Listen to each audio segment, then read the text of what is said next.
Hello everyone, Jeff Elhart, Elhart Automotive Campus, talking about good grief, how we can grieve well through these times. Today we're going to talk about stage 7. We are filled with anger and resentment. Please allow me to read from Good Grief. Gradually we move up out of the depression, and in so doing we may be more able to express some of the strong feelings of anger and resentment of which we may have not even been aware of. When we say anger and resentment are part of good grief, we probably should qualify this to some extent. We do not wish to leave the impression that persons in grief ought to be encouraged to be angry or resentful. What we are saying is that these feelings are normal for every human, and that even the most devout persons can very well feel angry and resentful, even though we try very hard to eliminate or sublimate these feelings. It would be most harmful to us if we could not admit to ourselves, to God, and to our friends that we, being human, need to confess our anger and resentfulness and ask for strength to rise above it. Another way to put it is to say that resentment is not a healthy emotion, and if allowed to take over, it can be very, very harmful. Yet it is a normal part of the grief process. It is to be expected.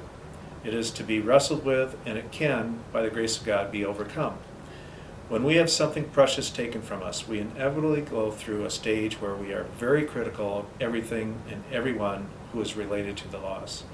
We spare no one in our systematic scrutiny of the event, attempting to understand exactly why this thing happened and who is to blame.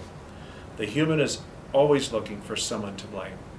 If we have lost someone through death, we express hostility toward anyone who cared for the patient. We're hostile to the doctor because he operated, or we are hostile to him because he did not operate.